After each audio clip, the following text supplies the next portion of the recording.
이번에는 관련 내용 두 분과 짚어보도록 하겠습니다. 신재호 전 국민의힘 전략기획부총장, 김영주 전 민주당 의원 두 분 모셨습니다. 어서 오세요. 네.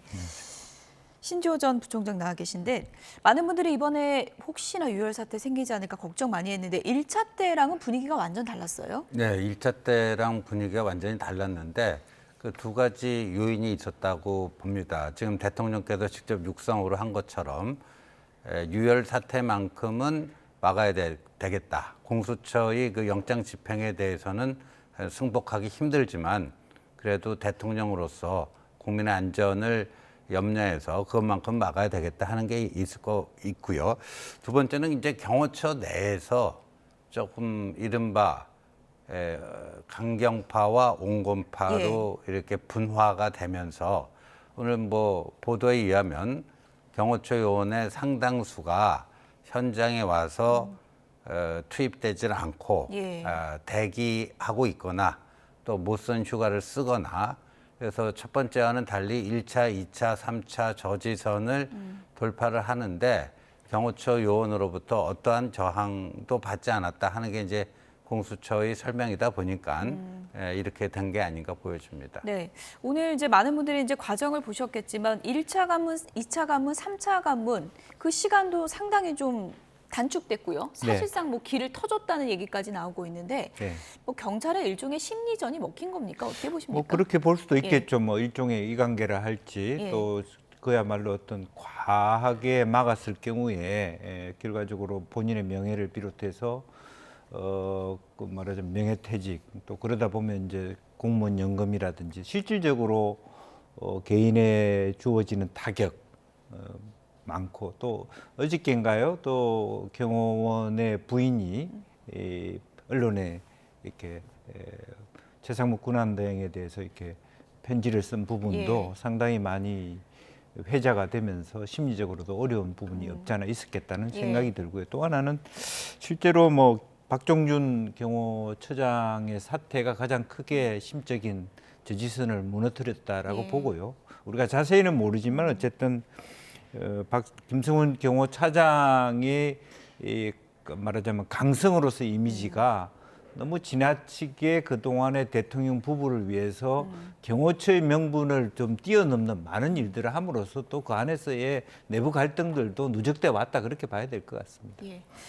긴 시간의 갈등이 있었고요. 결국은 윤석열 대통령이 공수처로 가겠다 결단을 하면서 지금 윤석열 대통령은 이제 공수처에서 조사를 기다리고 있는 그런 상황입니다. 윤 대통령이 담화를 통해서 또 입장을 밝히기도 했는데요. 그 내용 먼저 들어보겠습니다. 존경하는 국민 여러분, 그동안 잘 계셨습니까? 저를 응원하고 많은 지지를 보내주신 거에 대해서 정말 감사의 말씀을 드립니다. 안타깝게도 이 나라에는 법이 모두 무너졌습니다.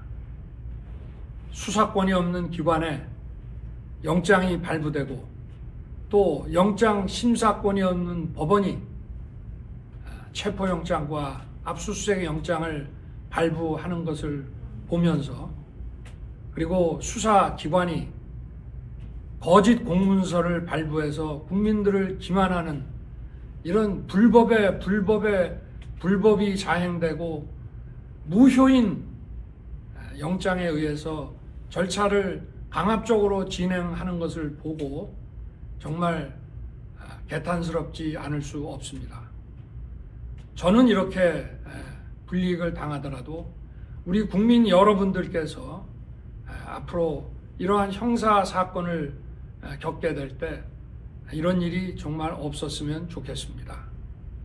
저는 오늘 이들이 경호 보안 구역을 소방 장비를 동원해서 침입해 들어오는 것을 보고 불미스러운 유혈 사태를 막기 위해서 일단 불법 수사이긴 하지만 공수처 출석에 응하기로 했습니다. 그러나 제가 이 공수처의 수사를 인정하는 것은 아닙니다.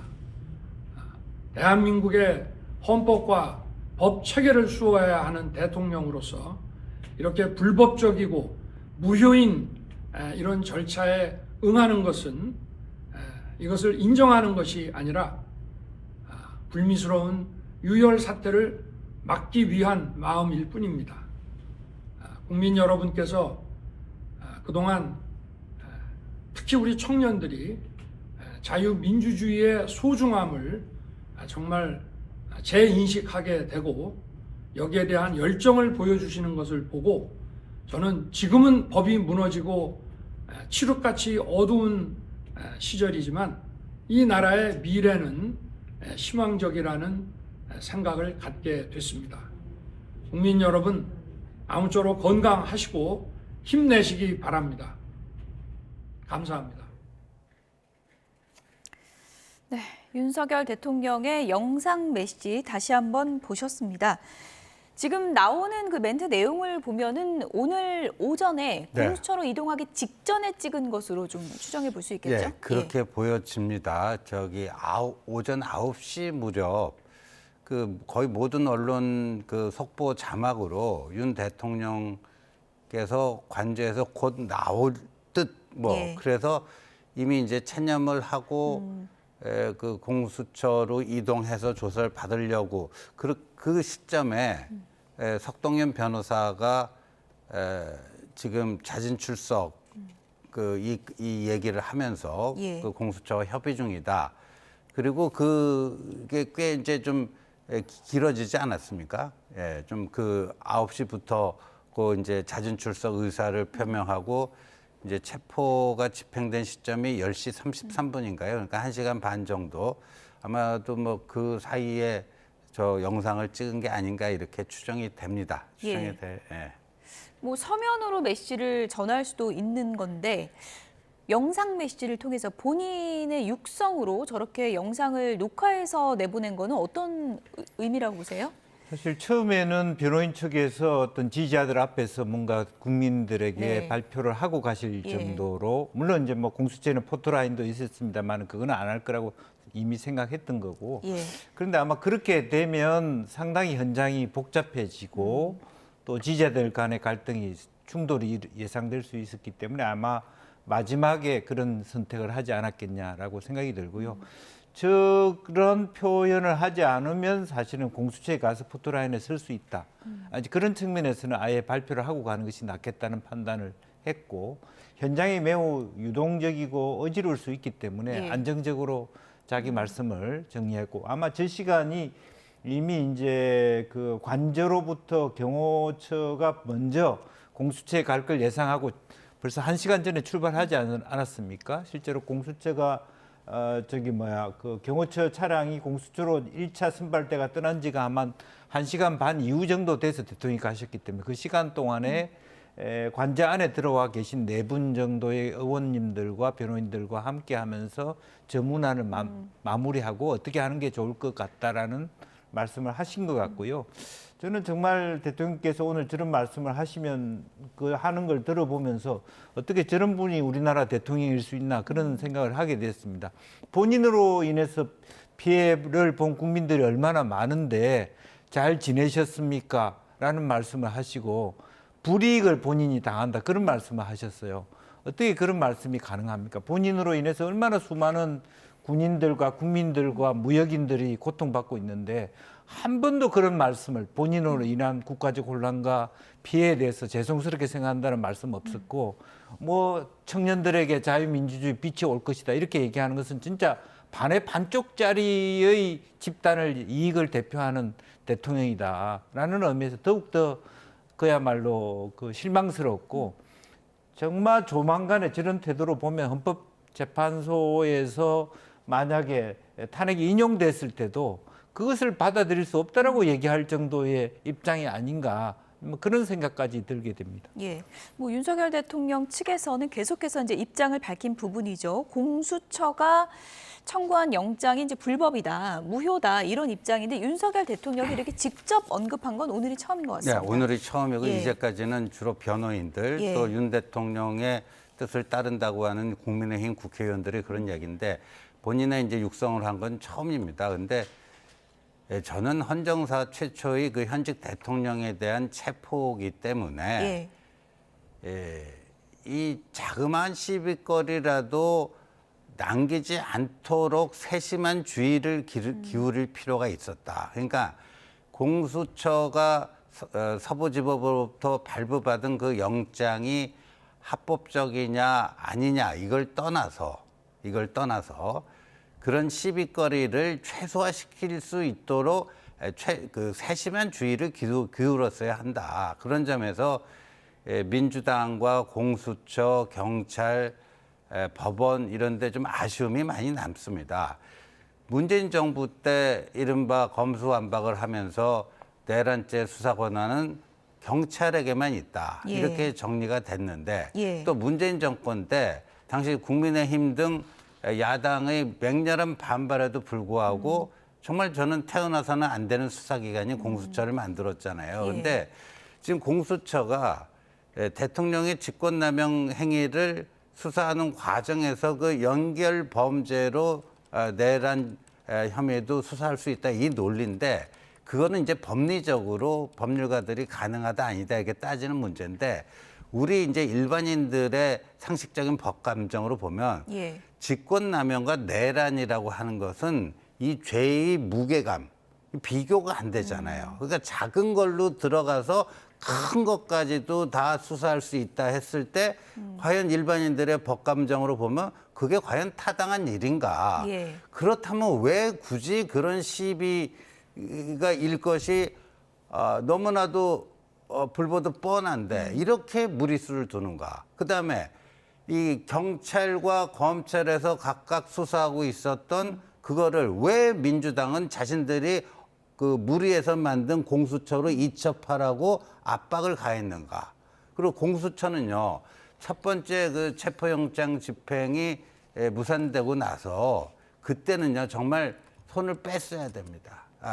이 수사에서 철수를 하고 제대로 된 수사 권한이 있는 경찰이 나서서 이걸 했으면 굳이 지금 저런 시비가 안 걸릴 수가 있는 거 아닙니까? 왜 굳이 이렇게까지 하는지 참 여러 가지 아쉬움이 많이 남습니다. 네, 지금 뭐 공수처 내부 상황이 속보로 전해지고 있습니다. 오전 11시부터 윤석열 대통령에 대한 조사가 시작됐습니다. 장소는 공수처 338호 영상녹화 조사실에서 조사가 진행되고 있고요. 티타임 없이 바로 조사가 시작됐다 이렇게 알려지고 있습니다. 조사는 이재승 차장이 담당하고 있습니다. 공수처에 도착한 이후에도 윤석열 대통령의 모습을 화면으로 보기엔 좀 힘들었습니다. 이렇게 그렇습니다. 뒷모습만 보이고요. 예. 보시는 것처럼 네. 이렇게 일종의 간이 구조물 안에서 윤석열 네. 대통령이 내렸는데 이런 일련의 그 상황들이 좀 일사불란하게 이루어지면서 공수처와 이런 동선을 좀 사전에 협의를 한 게 아니냐 이런 좀 추측도 있더라고요. 네, 일정 정도 이제 그 변호인 측과 또 석동현 변호사 포함해가지고 그 관제 안에서 그런 여러 가지 논의를 했을 가능성이 있다라고 보여지고요. 그러니까 체포냐 직접 가시는 것이냐 조사받는 것이냐에 대한 논란이 좀 있었던 것 같고 그러다 보니까 일정 정도 어쨌든 그 이동하는 차량도 공수처 차량을 탈 것이냐 경호처 차량을 탈 것이냐에 따라서 사실은 공수처는 어쨌든 그 체포다라는 용어를 썼고 예. 석동훈 변호사나 윤 대통령 측은 자진해서 출석했다 이렇게 얘기했지만 공수처는 어쨌든 기본적으로 체포를 했다 이렇게 발표를 했습니다. 그렇지만 기본적으로 방금 지금 화면에 나오고 있습니다만은 차량이 들어가고 그 차량 앞으로 또 다른 차량이 막아서 실질적으로 저 차량 안에 공수처의 말하자면 수사관이 양옆으로 배석했는지 여지도 알 수 없도록 막았습니다. 보통 이제 차량을 이용한 거는 경호처 차량을 이용했어도 실제로 말하자면 체포라면 대통령이 양옆으로 공수처의 수사관이나 담당 검사가 탔어야 되는데 그 자체도 지금 저 화면으로는 알 수 없고 양측이 서로 다르게 받아들이고 있을 수 있겠네요. 저거조차도 양해를 했을 수도 있죠. 예. 저희까지 대통령까지 가시는 것에 대해서. 다만 표현에 대해서는 각자 자기 유리한 대로 표현을 합니다. 대통령께서 직접 출두하셨다라고 표현하고 공수처는 체포했다 이렇게 발표를 했던 것이고요. 아마 10시 53분에 공수처에 도착했는데 11시부터 바로 갔다는 것은 아무런 어떤 뭐 예우라든지 티타임 없이 바로 조사를 시작했다 그렇게 봐야 될 것 같습니다. 네, 윤석열 대통령도 조금 전 그 메시지에서 출석이라는 표현을 썼거든요. 뭐 체포영장 집행에 응하겠다라기보다는 출석이라는 표현을 썼는데 지금 그러면 윤석열 대통령 측과 공수처 측은 이 공수처에 윤석열 대통령이 도착한 것에 대해 서로 다른 의미를 좀 부여할 수 있을 것 같아요. 근데 뭐 그게 본질적인 거는 아니라고 예. 보고요. 저는 그 체포영장이라고 하는 것은 구속영장을 청구하기 위한 하나의 예비 단계로서의 예. 체포영장 아니겠습니까? 근데 저는 공수처가요. 이게 뭔가 지금 굉장한 착각을 하고 있는 게 아닌가 하는 생각이 드는데 뭐냐면 어차피 뭐 본인들 주장대로 체포가 됐으니까 48시간 구금이 가능하고 그 48시간 이내에 구속영장을 청구해야 되지 않겠습니까? 그런데 지금 윤석열 대통령은 공수처의 영장 이 집행이 불법이고 무효다. 예. 그러면 저 진술을 하겠습니까? 안 할 수밖에 없다라고 생각해요. 만약에 한다면 왜 공수처가 이 사건에 뛰어든 게 불법이고 무효인지 거기에 대한 진술은 할 수 있겠지만 그 지금 뭐 차장이 이재승 차장이 뭐 200조 준비했고 한다는데 그게 저는 의미가 없다고 봐요. 예. 질문 아무리 해도 답변 안 할 안 것이다. 하죠. 왜냐하면 예. 당신들의 그런 행위, 불법이고 무효라고 하는 행위에 대해서는 진술할 수 있지만, 근데 그 질의응답, 그러니까 저 질문에 응답을 한다는 거는 그걸 인정하는 거가 되는 거 아니에요. 예. 그러니까 안 할 게 저는 분명해 보입니다. 그러면 사실상 이 진술거부권, 묵비권, 그러니까 제대로 조사도 못한 상황에서 구속영장을 청구할 수밖에 없다라고 예. 봐요. 그렇다면은 왜 그토록 체포에 집착을 했느냐 이 질문은 안 던질 수가 없는 거죠. 어차피 체포를 이렇게 해서 와도 의미 있는 조사가 안 돼요. 안 된 상태도 구속영장 청구해야 되잖아요. 체포 기록에만 너무 집착한 거 아니냐 이런 그렇죠. 지적이십니까? 예. 그러니까 공수처가 이제까지 구속영장 뭐 5번 신청했다가 5번 다 기각당하고 정말 능력 없고 뭐도 없는 저런 기관이 왜 있어야 되는가? 1년에 국민 혈세 200억씩이나 쓰면서 왜 있어야 되느냐? 근데 그런 지난 세월에 대한 모든 그 부정적 평가를 좀 일거에 대통령 사건을 뭐 우리가 체포에 성공했다. 뭐 이런 식의 그걸 통해서 일거에 뒤집으려고 하는 그런 성급한 한탕주의가 예. 지금 제가 말씀드린 것처럼 체포에 이토록 집착할 이유가 없습니다. 아니 나중에 그랬잖아요. 처음에는 공수처가 하는 것 자체가 불법이고 무효다라고 했는데 나중에 대통령 측의 윤갑근 변호사가 차라리 그럴 거면 바로 구속영장을 치던가 아니면 기소를 해라. 그럼 거기에는 응할 것이다. 뭐 이렇게 얘기를 했잖아요. 근데 굳이 이렇게 저렇게 오늘 그 새벽부터 하는 게 보니까 해외 언론에 다 그냥 실시간으로 이게 뭐라고 이런 의미 없는 일을 하면서 저렇게 하는지 참 이해할 수가 없습니다. 어쨌든 뭐 벼랑 끝에 있었던 공수처인데 오늘 어쨌든은 2차 체포영장 집행에는 성공한 결과는 됐잖아요. 네. 그렇다면 어떻습니까? 뭐 민주당에서 이제 공수처에 대한 평가가 좀 달라지게 되는 건가요? 어떻게 보십니까? 글쎄 뭐 저런 걸 가지고 뭐 한 건 했다고 평가가 달라지고 그런 부분이 아니고 실제로 뭐 공수처가 그동안에 해왔던 것은 굉장히 실망스러운 행보였고 또 실제적으로 여러 가지 국회에서 공수처를 다루는 입장이 서로 간에 대립적이다 보니까 제대로 된 기구로서의 역할도 못했고 또 민주당이 하나의 어떤 사법적 절차, 체계, 질서 자체를 사실은 완벽하게 갖추어 놓지 못해서 이런 상황이 벌어진 거거든요. 수사권을 기관마다 구분해서 나오다 보니까 각기 다른 해석이 나올 수 있는 여지가 있었습니다. 그러니까 이번 수사가 적절하냐 아니니. 그런데 법원 행정처 입장에서는 사실은 종범 또 중요 범죄자의 입장에서는 공수처가 수사를 했고 그러다 보니까 이제 그 수사했던 범죄의 우두머리에 대한 수사하는 것에 대해서 포괄적으로 법원 행정처가 인정해 줬다라고 하는 부분이고요. 또 하나는 물론 이제 논쟁이 있죠. 대통령과 국방부 장관이나 장성들과 같은 그레이드가 아니기 때문에 논란이 있다고 봅니다만은 예. 그래도 어쨌든 그 김용현 장관 같은 경우는 동부지법에 영장 청구를 했고 뭐 그런 부분이 상당히 이제 윤 대통령 측에서는 불리하게 느껴질 수 있는 부분이 있었던 것 같습니다. 엄격하게 논의해 보면 실제로 공수처가 중앙지법에 영장을 발부하지 않았다든지 예. 또 실제적으로 내란죄를 수사할 수 없다든지 그런 부분에 대해서는 불만이 있을 거예요. 이제 그럼에도 불구하고 기본적으로 이 지난 1차부터 2차까지의 과정에서 일정 정도의 공수처가 정당성을 인정받았다라는 거고요. 이제 그리고 오늘의 경우에는 뭐 공수처가 잘했다기보다는 사실은 경찰이 다 한 거예요. 어찌 보면. 그리고 경호처가 스스로 무너진 거라고 보여지거든요.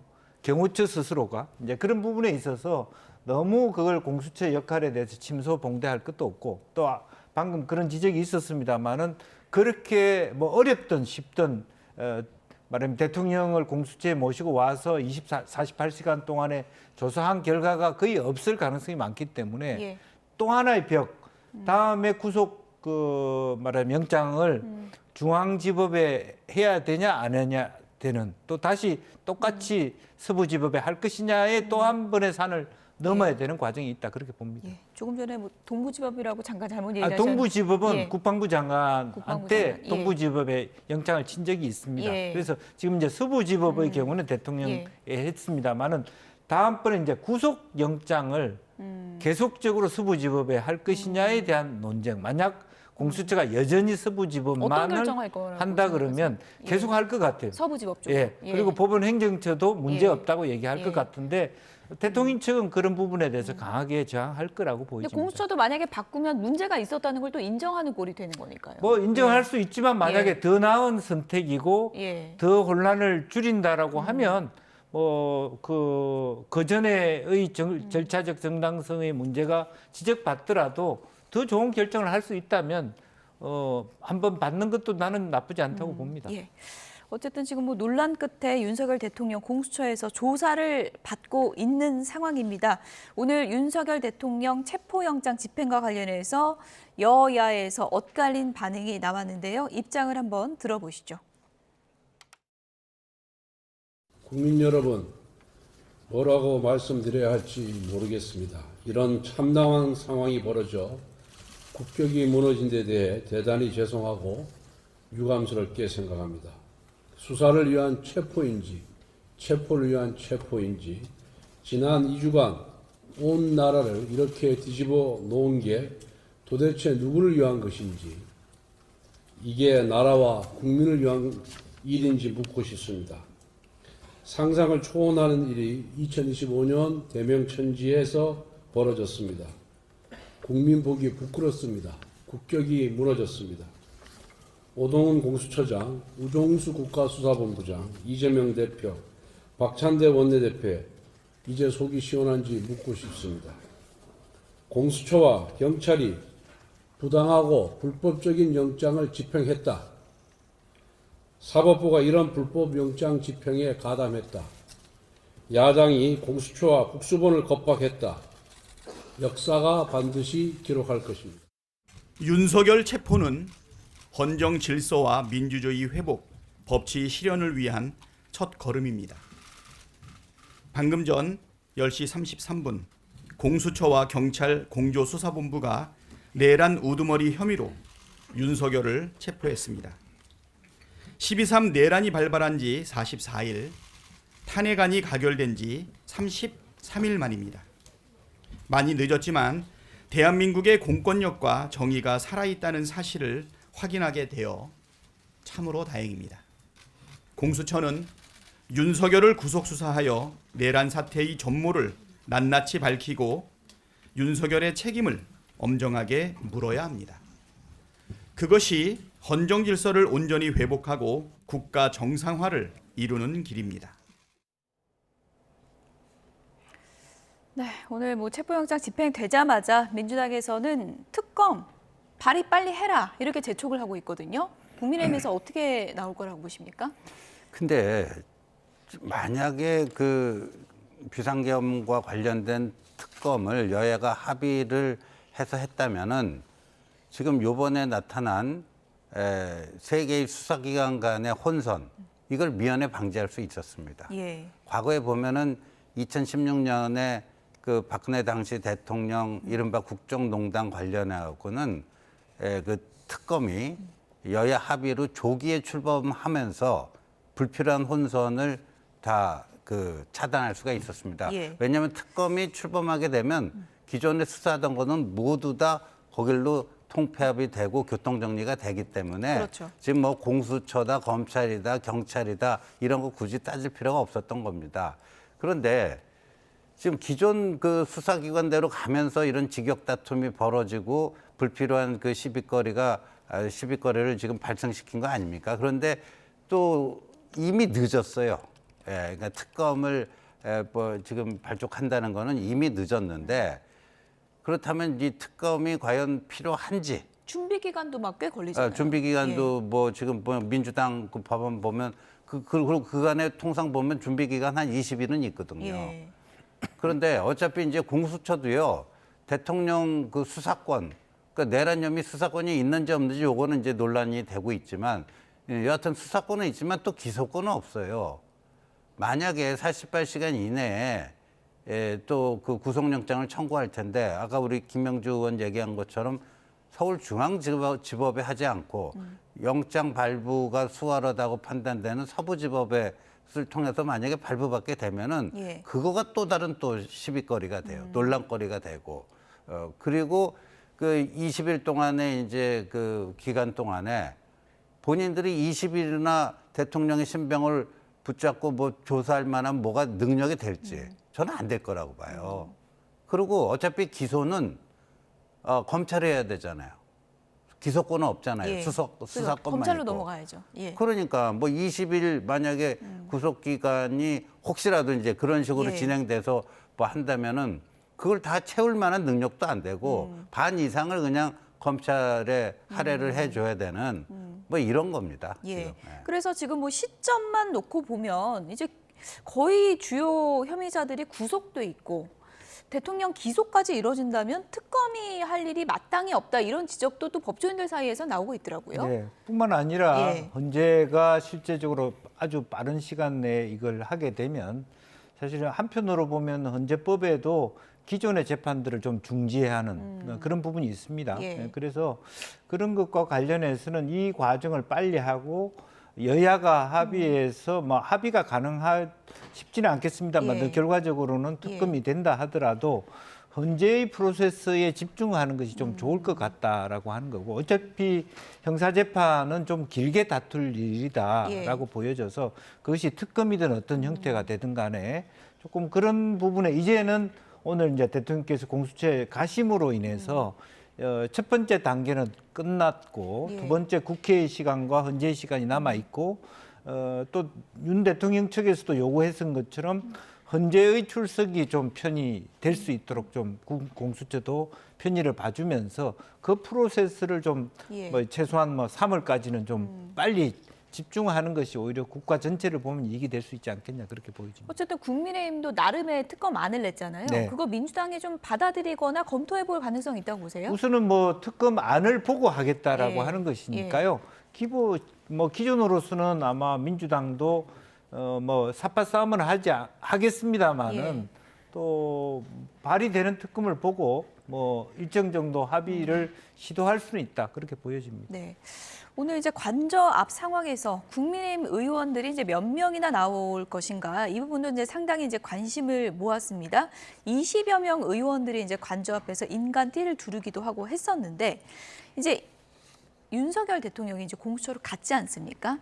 만약에 영장이 청구되고 영장이 이제 발부가 된 이후에 국민의힘 상황이 어떻게 될 것인가 서서히 어떻게 보면 좀 대통령과 선긋기에 들어가지 않을까 이런 예측도 나오고 있거든요.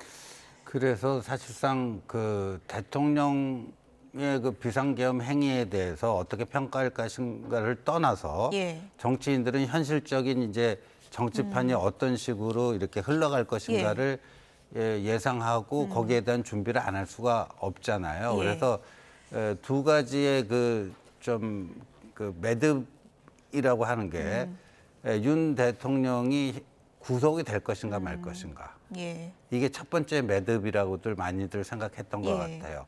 두 번째가 이제 헌법재판소에서 탄핵이 인용될 것인가 말 것인가.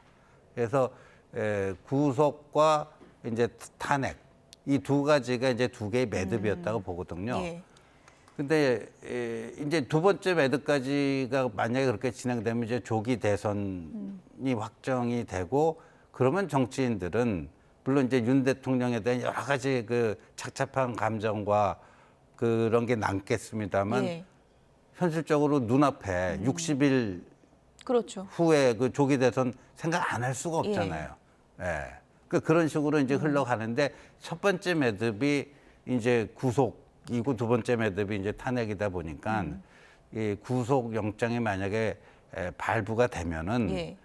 이제 대통령에 대한 그 마음이야 유지할 수 있겠지만 예. 이제 현실적인 어떤 정치 일정을 고민하지 않을 예. 수 없게 되지 않겠나 싶습니다. 예, 그 첫 번째 매듭 이것이 이제 며칠 안에 어떻게 될 것인가가 이제 결판이 날 텐데 만약에 이제 뭐 구속 가능성이 높다고 보는 또 시각도 많으니까요. 이제 구속이 되면 이제 국민의힘 권성동 원내대표 같은 경우에는 계엄 사태와 관련해서 공식적으로 2차례 정도 사과를 하지 않았습니까? 그 국민의힘 주류가 어떤 입장으로 이것을 끌고 갈 것인가 이 부분이 상당히 좀 궁금하거든요. 뭐 지금 이제 아직까지는 주류가 윤 대통령과의 입장이 큰 차이가 없이 예. 진행되고 있습니다. 권성동, 권영세 비대위 체제가 그 윤 대통령 입장과 다름 아니다라고 하는 부분은 분명히 나타나고 있는 것 같습니다. 그래서 당장 뭐 구속이 되거나 헌재에서 여러 가지 불리한 입장이 있다 하더라도 일정 정도는 그 스탠스를 유지할 것 같습니다만은 그 다음에 실제로 3월이든 4월이든 헌재에서 인용이 됐을 때 대통령 파면이 되었을 때 그 이유는 사실은 각자 도생의 길로 갈 가능성이 예. 많지 않겠나 그렇게 보이지고 그러면 이제 각 캠프별로 입장이 나누어질 수밖에 없는 것이고요. 또 실제적으로 너무 지금 국민의힘 의원들이 정강훈 목사와 자유통일당과 그 일치화되는 그쪽에 더 가까워지는 모습들은 또 내부 비판으로 나타날 겁니다. 이제 그런 부분이 서서히 아마 4월 이후로 나타나게 될 뭐 6, 7월에 있을 수 있다면 이 프로세스로 간다면 예. 대통령 과정에서 캠프별로 분화되면서 아마 윤 대통령 지우기에 나설 수 있다. 저는 그렇게 봅니다. 네.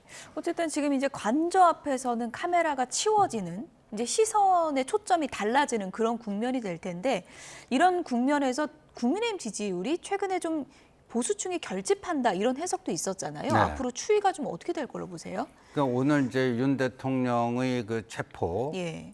그 이후에 예상되는 이제 구속이 기존의 이제 보수 유권자들에게 어떻게 다가갈 것인가.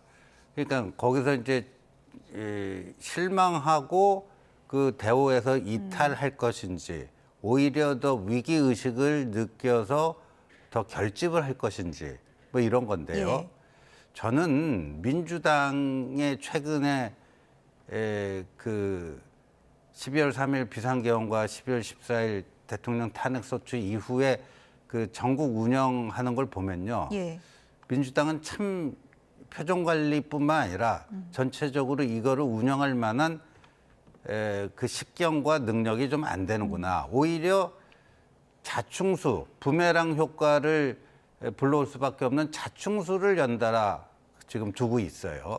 두고 있는데 이게 저는 아까 이 오늘의 체포가 저는 보수층의 결집을 더 강화시킬 것이다. 예. 그쪽으로 봅니다. 왜냐하면 시비거리 있는 행위였어요. 공수처라고 하는 이거 누가 만든 겁니까? 문재인 정권이 만들었어요. 문재인 정권의 아마도 보수층 사람들은요. 문재인 정권의 사냥개, 민주당의 사냥개인 공수처가 대통령을 물어뜯었다. 이렇게 인식을 할 가능성이 상당히 높습니다. 예. 오히려 보수층 결집이 가속화될 가능성이 있다. 체포 이후로 어떻게 보십니까? 뭐 이제 윤석열 대통령의 시간은 이제 끝났다 그렇게 보면서 지금 최근에 이제 여론조사도 이재명 대 반 이재명 그런 싸움으로 가는 거 아닌가. 사실은 말은 뭐 윤석열 대통령의 지지라고 하지만 윤석열 대통령이 더 이상 뭐 업무 집행을 하기 어렵다는 것을 사실 국민들은 다 최소한 국민들의 절반 이상은 알고 있습니다. 그런 뜻은 뭐냐면 여론조사상으로 보면 결과적으로 정권 교체해야 된다는 게 50%를 넘고 있는 현실이 있기 때문에 이제 그런 것을 알 수 있는데 다만 이재명 대표가 사법 리스크를 뛰어넘을 수 있는가, 또 선거법 2심을 어떻게 어느 시점에서 어떤 결과를 맞을 것이냐에 따라서 서로 연동이 있다고 보여집니다. 따라서 기본적으로는 이미 대선판으로 장이 흘러갔기 때문에 예. 지금 뭐 윤석열 대통령에 대한 평가의 시점이 아니라 이 말하자면 무지몽래한 윤석열 대통령의 비상계엄의 후과를 민주당과 이재명 대표가 바로 가져가서는 안 된다는 입장이 상당히 있다. 이것이 지금 이제 보수 지지로 나타나고 있는 부분이거든요. 정도가 더 반민주화, 민주당적 입장을 가질 수밖에 없는 입장이기 때문에 실제로 다음 대선판에서 어떤 후보와 어떤 후보가 다투느냐가 결과적으로 국면이 달라지면서 거의 또 다시 51대 49, 누가 51이 되고 누가 49가 될지 모르는 그런 판으로 가고 있다. 그런 전조가 지금 양당의 지지율 접점과 또 실제로 윤 대통령의 지지율에 대한 상승 효과로 이미 빌드업되고 있다. 저는 그렇게 봅니다. 민주당 같은 경우에 이제 국민의힘 같은 경우는 좀 다르게 잠룡의 이제 분포가 보수 진영에서는 여러 인물들이 지금 뭐 거론되고 있지만 민주당은 이재명 대표가 독주하는 그런 네, 형국이잖아요. 그렇죠. 네.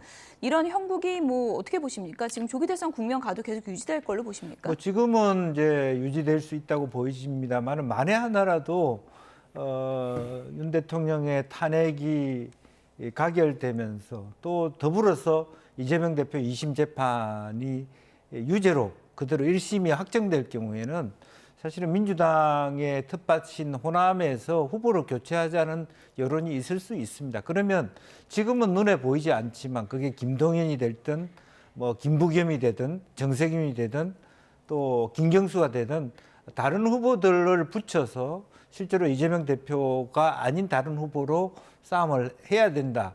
그렇게 되면 그렇게 흐름으로 가는 것은 매우 어렵지 않다라고 봅니다. 순식간에 바뀌어질 것이라고 보여져요. 제가 흐름에서 소위 구동교동계 어른들 그런 분들이 지금 헌정에도 많이 구민주계 출신들이 나오시는데 그분들의 입장이 지금 이재명 대표에 다 돼야 된다 그런 입장이 아니거든요. 예. 그런 의미에서 지금 민주당의 지지율이 높지 않고 간단하게 생각하면 이재명이 거의 대통령 된 듯한 분위기임에도 불구하고 정당 지지율이나 또 윤 대통령 지지율이 올라가는 것도 아마 호남에서 아직도 완벽하게 이재명 대표에 대한 지지를 하고 있지 않다. 그런 것들이 누수되고 있는 것들이 그게 반영되고 있다. 그렇게 봅니다. 네. 여권에서는 지금 뭐 조기 대선이 가시화됐다고 하면은 여러 가지 이제 여러 후보들이 지금 뭐 굉장히 지지율이 비슷하게 나오고 있는 그런 상황인데 한동훈 전 대표가 언제쯤 정치권에 다시 모습을 나타낼까 또 기다리는 분들도 계시거든요. 그건 어떤 계기가 있다고 좀 보십니까? 지금 뭐 한동훈 전 대표가 뭐 지금 뭐 정치를 포기한 게 아니고 그만둔 게 아니기 때문에 언젠가는 이제 활동을 재개하겠지만요. 지금 이런 그 시국에서 나설 수 있는 그 상황은 좀 아니다. 예. 상황은 아니다 이렇게 보여지고 최근에 이제 트럼프 대통령 측으로부터 이제 취임식 그 초청을 받았음에도 불구하고 안 가기로 한 이유 중에 하나가 거기에 또 가게 되면 사실상의 활동 재개 이렇게 인식이 될 수가 있지 않겠습니까? 거기만 갔다 오고 또 다시 자명을 하거나 뭐 이런 것도 쉽지가 않은 일이고요. 그래서 지금 이렇게 대통령이 헌정사상 초유의 이제 그 체포와 또 이어지는 이제 구속 뭐 그 과정 뭐 이런 것들이 이제 예상이 되는데 이 경위를 다 떠나서 한동훈 대표도 비대위원장과 당대표 두 번이나 한 사람으로서 이렇게까지 상황이 된 데에 대해서는 무거운 마음일 수밖에 없다라고 봅니까? 예. 근데 무거운 마음인데 그런데 무슨 활동을 재개하게 되면 이제 조기 대선이 될 것 같으니까 활동 재개하는 거 아니냐, 뭐 이렇게 해석이 되지 않겠습니까? 그래서 예. 지금은 그렇게 섣불리 움직여서도 안 되고 그러지도 않을 거라고 봅니다. 네. 일종의 뭐 집행 과정이라든지 이런 최근에 그런 상황에 대해서 한동훈 전 대표가 특별한 입장을 내지 않고 있는데 이런 부분은 좀 신중한 모습을 보일 때다. 지금은 뭐 이런 의미로 봐야 되겠습니까? 그렇습니다. 예. 네. 국민의힘 주류의 의견이 어떻게 흘러가느냐에 따라서 한동훈 전 대표의 등판 그 상황이 달라질 수 있다. 이런저런 얘기가 있잖아요. 지금 같은 분위기가 계속된다면 오히려 설 자리가 좀 없지 않을까 이런 또 시각도 있거든요. 뭐 술 자리가 없다고 봐야죠. 지금처럼 그 운성동, 건영세 또 윤 대통령이 강하게 헌재에서도 저항하고 공수처 수사에도 저항하고 이런 입장, 또 그 입장을 상당히 많은 그 보수 우파가 굉장히 강렬하게 지지하고 있는 부분들이 사실 그게 신기루인데요. 그럼에도 불구하고 많은 국회의원들은 그게 사로잡혀 있습니다. 최소한 지난번에 가셨던 40명의 국회의원들, 거의 예. 한 30% 가까이 됩니까? 뭐 그런 의원들이 강고하게 윤 대통령 지지한다 그러면 그 판 속에서 뭐 중립지대에 있는 의원님들도 거기에 따를 수밖에 없는 거고.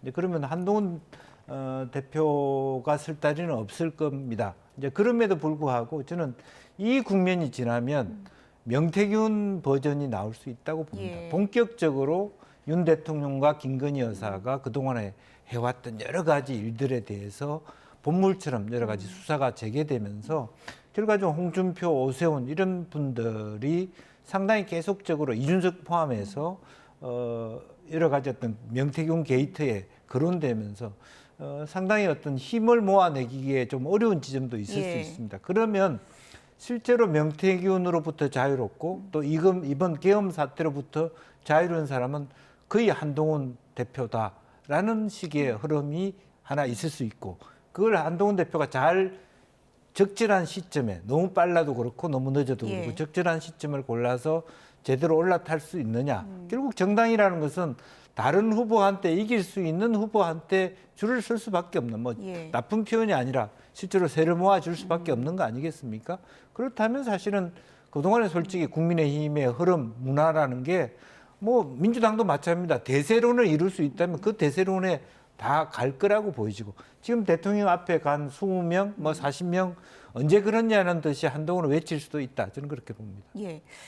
박근혜 전 대통령 탄핵 당시에 탄핵이 뭐 맞다, 틀리다 이런 분위기와 관련해서 이제 안에 논쟁이 있었고 일종의 뭐 탄핵의 강을 건너기까지 상당한 시간이 걸렸잖아요. 이번에도 그런 상황이 재연출될 거라고 보십니까? 사실은 지난번보다는 훨씬 간명하다고 봅니다. 지난번에는 사실은 내부적인 리더들이 있었어요.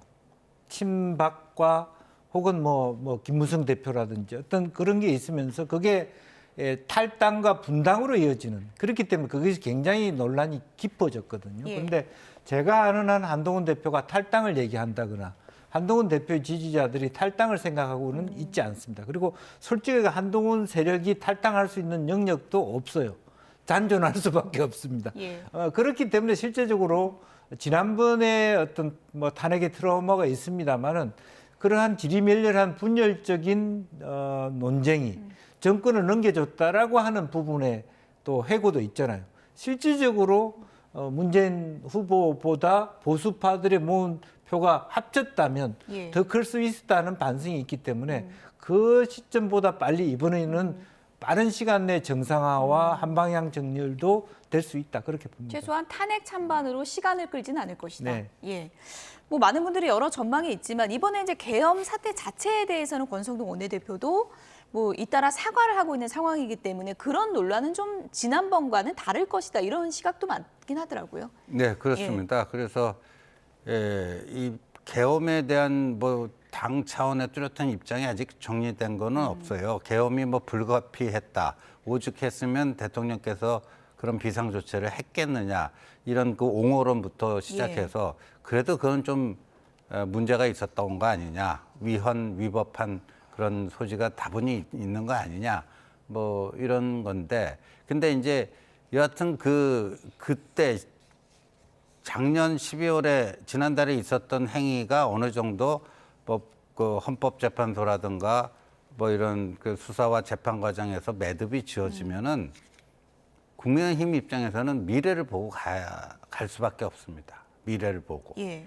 그러면은 그런 아픔을 딛고 어떻게 새로운 미래로 좀 갈 것인지 그걸 위해서 뭐를 어떻게 해야 되는지 그런 식으로 좀 이 화두가 좀 이동할 가능성도 있다라고 봐요. 예. 그래서 아까 제가 두 개의 매듭을 말씀드리지 않았습니까? 그 매듭에 따라서 그런 것들이 슬슬 좀 그 우리가 이제 이 과거에 대한 이것도 중요하지만 예. 뭔가 그런 것도 준비해야 되지 않겠느냐 하는 얘기들이 좀 나올 수 있지 않을까 예. 싶습니다. 첫 번째 매듭이 이제 구속 여부라고 네. 해주셨는데 이 구속 여부 매듭이 이제 며칠 안에 결론이 나면 이제 시각이 헌재 쪽으로 갈 거고요.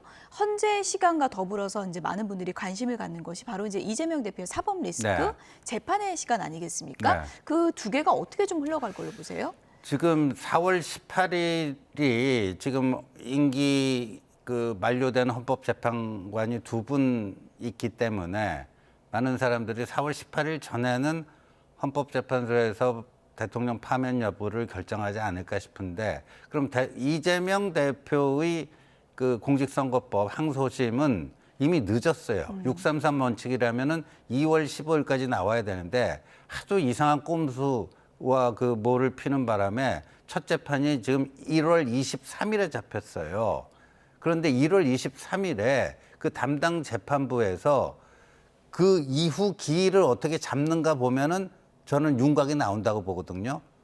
과거처럼 그 1심 그 강규태 부장판사처럼 2주에 한 번씩 잡아갖고 질질 끌다가 결국 자기는 아무런 결정도 안 하고 법원에 사표 내고 도망가 버리는 그런 건지 아니면 지금 대통령 탄핵 심판도 일주일에 2번씩 하지 않습니까? 그럼 이재명 공직선거법 재판도 일주에 전 2번 해야 된다고 봐요, 최소한.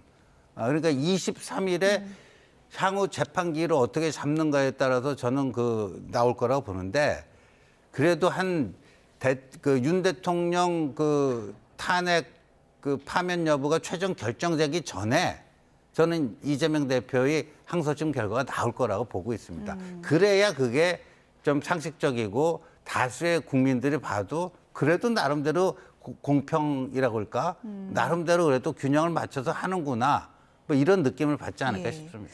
근데 많은 분들이 이제 예측을 하는 건 알 수는 없지만 대부분 그 조기 대선이 만약에 치러진다면 이재명 대표 재판이 이제 항소심까지 나올 스케줄이 아닌가 그런 예측을 많이 하시거든요. 네. 만약에 항소심 결론이 1심과 같이 공직선거법 관련 재판 결과가 나온다면 동요가 과연 있을 것인가 그 부분이거든요.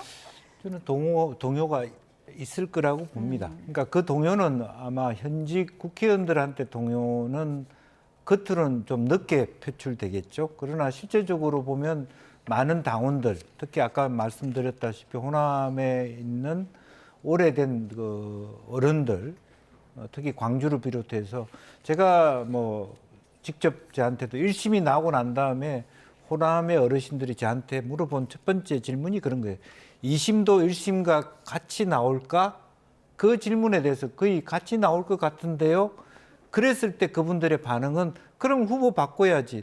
그렇게 고민 없이 바로 나왔습니다. 예. 그건 당연한 거라고 봅니다. 그분들의 오랜 그 경험, 정치적 경험과 그 경륜으로 봤을 때 후보를 바꿔야지. 그리고 실질적으로 보면 지금 국민들이 이해할 수 없는 여러 가지 다양한 여론조사도 결국에는 차라리 이재명 대표가 아닌 후보가 훨씬 더 강할 수 있겠다는 느낌도 주는 게 사실이거든요. 중도층이나 이 후보에 대한 비호감도가 호감도 못지않게 높다라고 하는 부분. 이제 그런 부분이 물론 이번 대선의 지형은 사실 민주당이 이룬 건 맞습니다만은 예. 후보가 갖고 있는 매력도에 있어서는 상당히 많이 이 대표가 갖고 있는 압도적 지지에 비해서 진보 진영의 지지에 비해서 상당히 흔들릴 수 있는 부분도 없잖아 있기 때문에 그런 측면에서 본다라면 2심의 결과가 그대로 굳어졌을 때 상당히 그때부터는 많이 회오리를 칠 것이다 그렇게 봅니다. 대안이 될 만한 카드는 분명히 있다고 보십니까? 저는 예. 뭐 카드를 만들겠죠. 예. 예컨대 이제 직접 후보가 되든 안 되든 호남이 주축이 됐든 정세균, 박지원 이런 분들이 새롭게 의견을 구하기 시작할 겁니다. 바로 그분들이 뭐 킹이 후보가 된다는 뜻은 아니고요. 예. 또 호남을 주력으로 하는 분들의 의견들이 나올 것 같고요. 그럼 그게 김동연이 될지 뭐 혹은 뭐 김경수가 될지 그런 부분들은 그 안에서 여러 가지 토론 혹은 여러 후보들을 올려내면서 사실은 노무현 후보도 후보가 될 때 누구도 그렇게 생각하지 못했는데 광주 전당대회에서 실제적으로 다른 예. 선택지를 내므로써 후보 교체가 될 수 있는 그런 파급력을 가진 거 아닙니까? 60일이면 뭐 충분하다고 충분하다고 보는 거죠. 예. 예.